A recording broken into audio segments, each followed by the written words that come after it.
Hey all, it's Matt, your average gamer, and for this video we're going to be covering the Reduvia for an early game overpowered build. This weapon does an absurd amount of physical damage and bleed build up in the early game, and it can make the game so much easier to start out.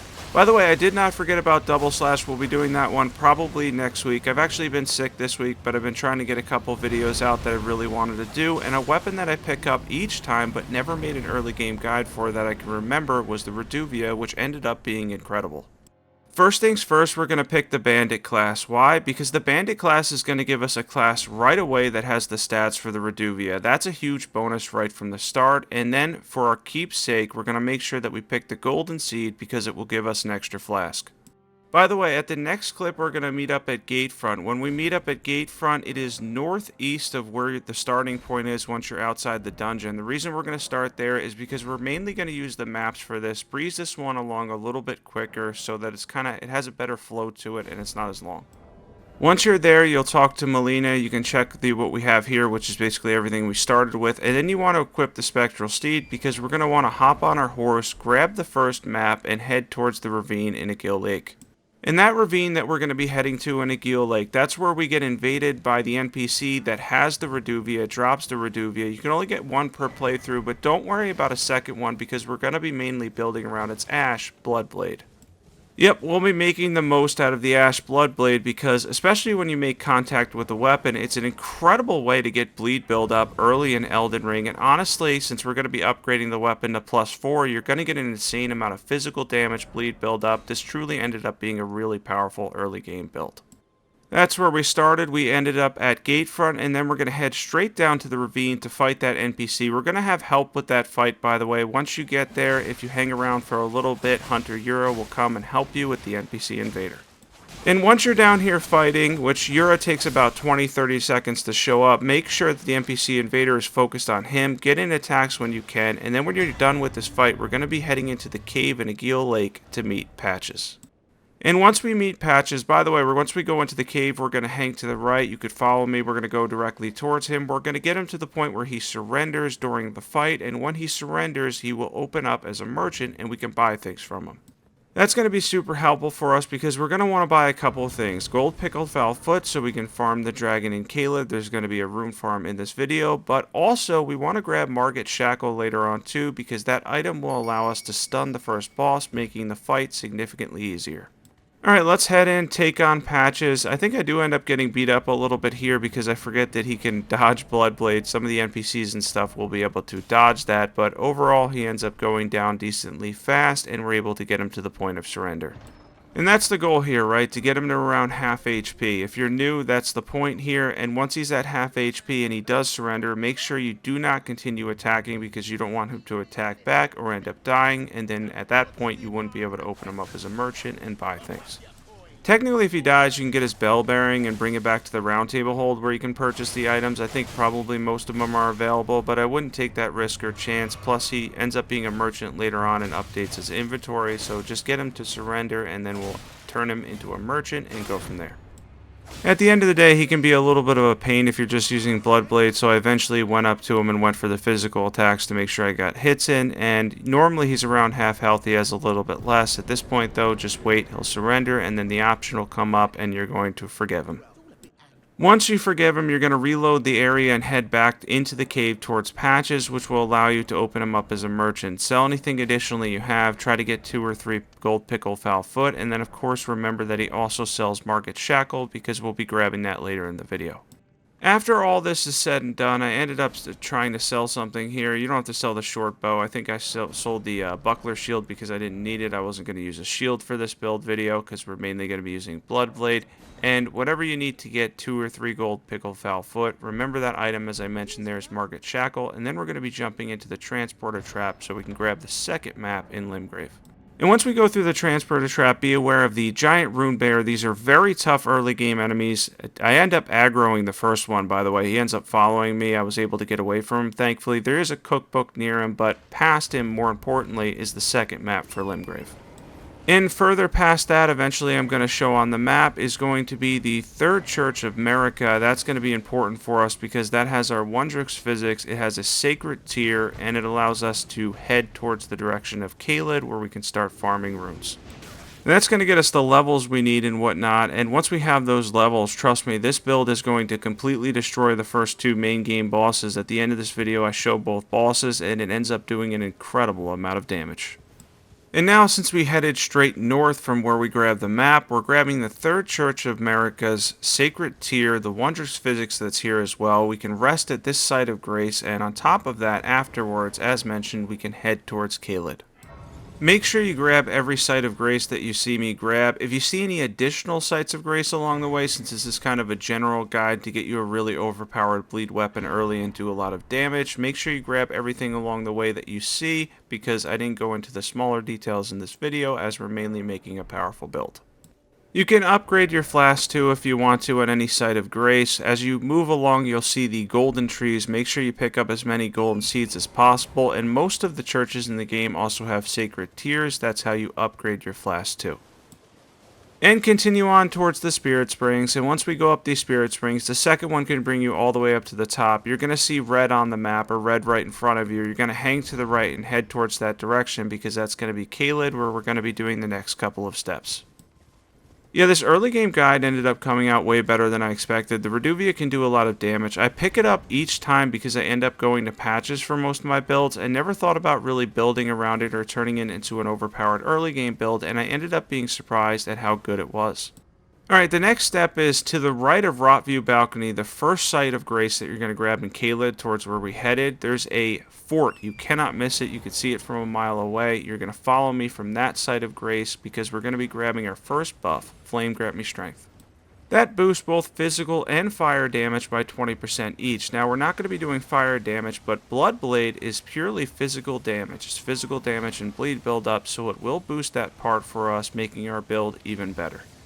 And you guys know me, I love buffs in Elden Ring. They make the game easier, they're really great. You can use them right before you go into combat. A lot of the longer buffs and stuff will last throughout the battle. Flame Grant Me Strength is only 30 seconds, but it is a huge buff for most builds. Be careful when you're grabbing this here, and then get out of the fort as safely as you can. And then once you get out of this fort as safely as possible, you're going to head back towards Rotview Balcony because we're going to be heading towards Dragonbarrow to get our rune farm. Follow me right here on screen, grab your horse, and we're going to head in that direction so we can get some runes and level up. If you know how to get to Dragonbarrow and don't need to follow me through this part, everything is timestamped in the description below. Also, if you forgot anything to this point, check the timestamps as well, because the timestamps will literally bring you back to that point. They're very easily done. I make sure all the timestamps are kind of straightforward and convenient.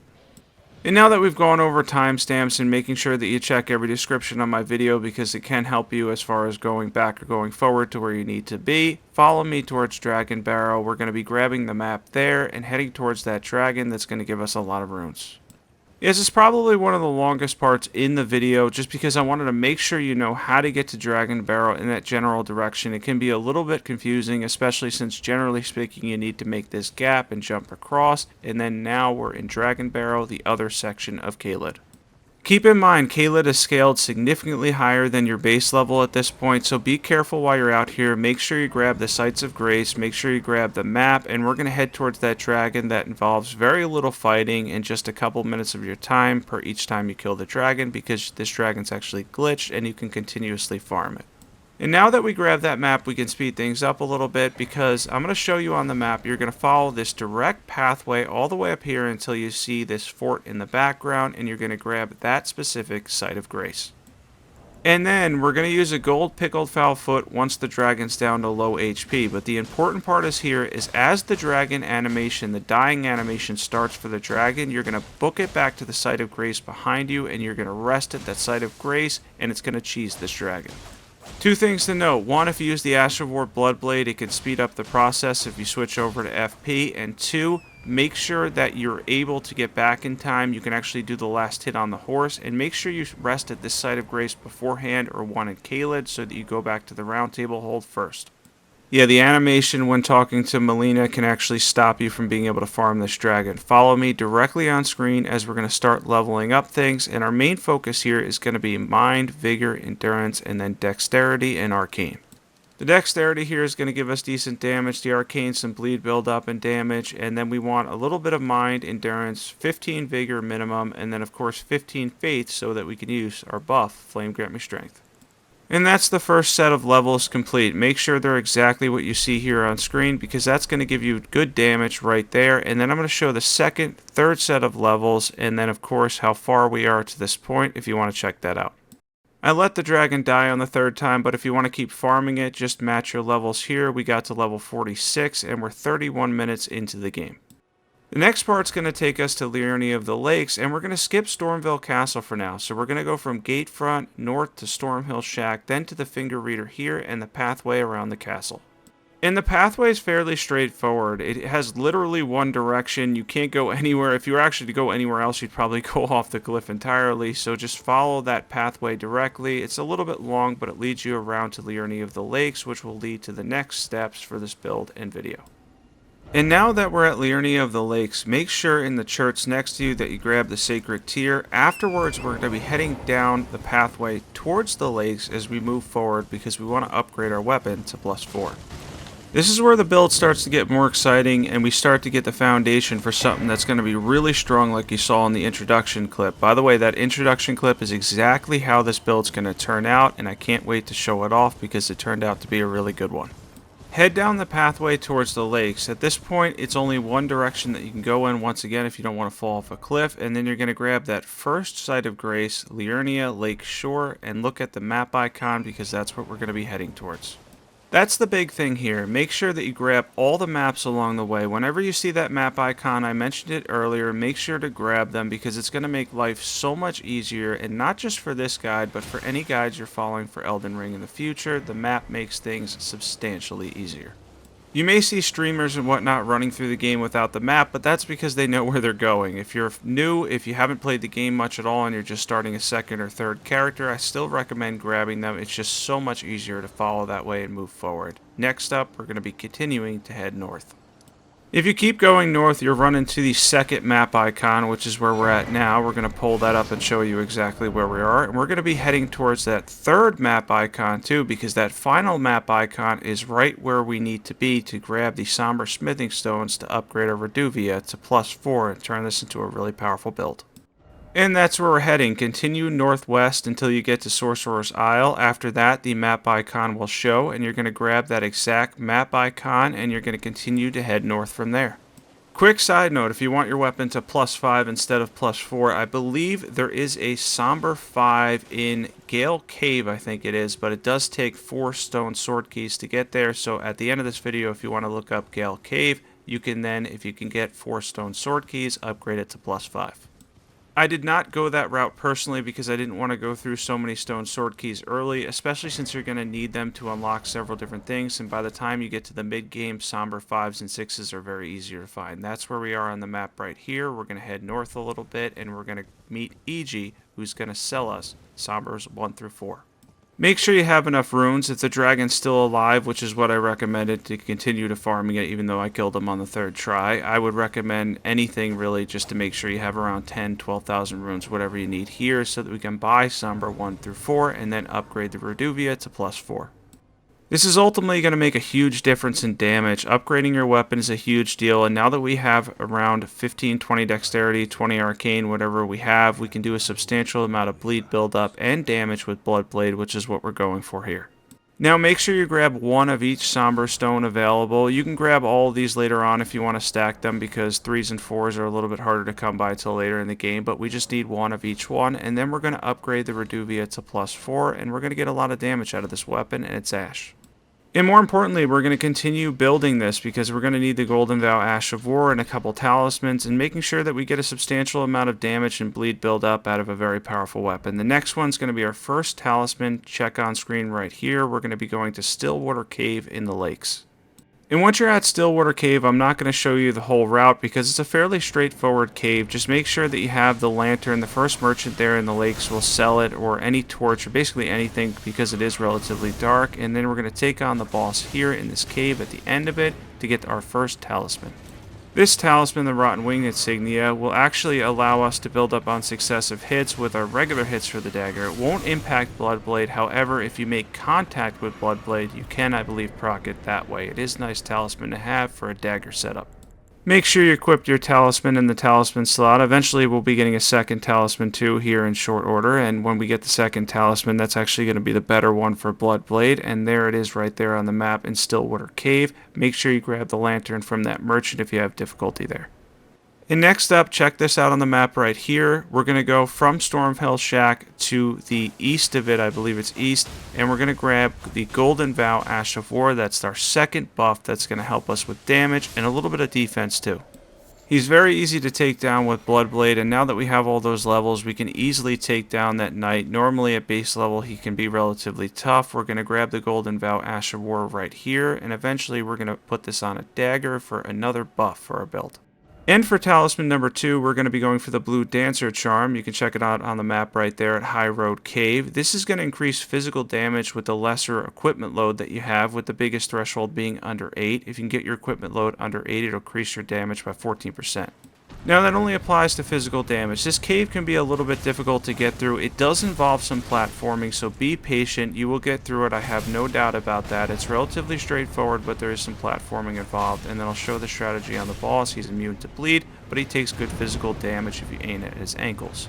Just go for his weak points. He can do a lot of physical damage himself, but technically speaking, he's just a giant golem, so he's not overly tough. He's not an incredibly tough boss. Most of his attacks, by the way, are incredibly slow, and Bloodblade can do a lot of damage, and you can even do it from a mid-range. Yeah, he's really not that difficult. Immune to bleed or not, he's going to go down relatively fast. By the way, when he goes down, we're going to end up equipping the Blue Dancer Charm instead. After the first boss, though, we'll get a second talisman slot, and then we'll be able to equip both our talismans. But for now, this is technically the better one. And make sure you equip this. It does increase physical damage, and since Bloodblade is purely physical damage, that's going to be a huge boost for us. By the way, at this point in time, if you want to just throw on some boots or just go with no armor or anything, whatever you can do to get under 8, you're going to get that 14% damage boost. Next up, we go back to the Roundtable hold. Once you're back at the Roundtable hold, we have a couple of things to do here. We're going to go to the merchant. Definitely, if you haven't grabbed the Spirit Calling Bell, make sure you grab that. Lone Wolf Ashes, Memory Stone, Stone Sword Keys are good too, but we're mainly here for the Finger Seal. We don't need a dagger for Golden Vow because we already have one. However, if you end up getting a second dagger in blood, make sure you have a backup dagger for Golden Vow so that you can cast that before you go into a fight. We're going to be equipping that in a second here. That's going to buff us by, I think, around 10 or 12% defense and offense before we go into a fight. So that's a huge deal for us. That's a big buff. Combine that with Flame Grant Me Strength, and we're going to be increasing our physical damage by over 30%. That's a huge deal, and that's going to help us a lot. So we're going to put Golden Vow on a dagger. Does not matter what affinity or anything. None of that matters whatsoever. Buffs are always a flat amount, so we're going to get the flat 10 or 12% or whatever it is for the Golden Vow Ash of War. Make sure you equip the dagger and the Finger Seal. And as you can see, I have the cloth pants on, and I am under 8, so I will manage to get that 14%. That's the big deal there, that 14% physical damage increase, which will increase the damage on Bloodblade because it's physical. Make sure you upgrade your flask, and be sure to equip Flame Grant Me Strength too. And we almost have our entire build. We have Reduvia, Bloodblade, we've got a whole bunch of different things going, talismans, buffs, etc. Make sure you catch up with Patches. At this point, he may be in the lakes or back at the original cave. Make sure you get 5,000 runes so you can grab Margit's Shackle. That's going to help a ton with the first boss. And without any spoilers here, you may be able to use that item again later in the game, so it's a good item to have as a whole to stun that boss, and it's super helpful. Next up, we're going to take it on Margit, who is at Castle Ward Tunnel. You can check it out on the map there in Limgrave. This is where we are now. And we're going to go over in a second our buffing order. First things first, we're going to cast the longer duration one, which is going to be the Golden Vow Ash of War. After that, we're going to use Flame Grant Me Strength. Then we're going to fill up our FP. We're going to make sure we have Margit's Shackle equipped, and then we're going to grab the Reduvia, two-hand it, and go into the fight. I didn't do much with the tiers early on because there's not a lot that can really help me personally with the Reduvia build that's easy to grab. And we're going to stun him immediately here, and we're going to see how much damage we can do with Reduvia Bloodblade, and it ends up doing a ridiculous amount of damage, literally 2,800 pretty much right away. That was pretty incredible. And from first contact, Margit ends up dying in about 14 or 15 seconds, which is probably one of my quickest for this early game build stuff. I think I did it pretty quick with Guts, Greatsword, and Lion's Claw, but man, Reduvia Bloodblade is a very powerful early game build, and definitely something that can help you early on. I'd be more enthusiastic if I had a voice, but anyway, we're going to jump into the build. We have Reduvia +4. We're using the dagger for Golden Vow. We have the finger seal, just the pants on, blue dancer charm, wingsword insignia. Any tier doesn't matter. Margit Shackle. And for our stats, 20 Vigor, 20 Dexterity, 20 Arcane, 15 Faith, 16 Mind, 16 Endurance. We're using Flame Grant Me Strength as well, and we are level 46, by the way, which is only a little over an hour into the game. Pretty awesome. And now let's see how Godrick holds up against this build. How much damage can we do to Godrick? What can we do here with Bloodblade? Let's see how much damage we can get, and let's see how far away we can play this. Maybe get up close here for a couple of hits, and see how much damage Bloodblade ends up doing to Godrick. By the way, there's not a lot of defense with this build as the game goes on with the Blue Dancer Charm. Eventually, late in the game, you'll get the Shard of Alexander, and you probably won't need the Blue Dancer Charm at that point, and you go for some defense, but that's pretty late in the game. Overall, though, this goes for a light equipment load and an increase in physical damage early in the game. And wow, he has about 20% of his HP left. Yeah, that was pretty ridiculous. We're going to go up to him, see how much damage we can get here, and he may get a hit in, he didn't get a hit in, and wow, he went down incredibly fast. Him and Margit went down ridiculously fast with the Reduvia Bloodblade at +4 and some awesome stats. This turned out into a really powerful bleed build. Yeah, it turned into a really powerful bleed build. This ended up being one of my best early game guides. I was really fun, by the way. It was incredibly fun using the Reduvia because I love Bloodblade. It's probably my favorite bleed Ash of War in the game. It's so much fun, and it's really good too. I hope everybody enjoyed this. Thanks for watching this one. If you hung by and watched the entire thing, if it helped you, I hope it helped you with the early game and turned it into a very powerful bleed build for you. Definitely be sure to sub if you're new to this channel. I cover a ton of Elden Ring content. Yeah, I went with the Reduvia because it's one of my favorite Ashes of War in the entire game, and definitely my favorite bleed Ash of War, no question about that. So I'm happy to say I have a solid guide for this awesome weapon, and we're going to be doing Double Slash next. I'm looking forward to that one, looking forward to DLC, and I will catch everybody soon.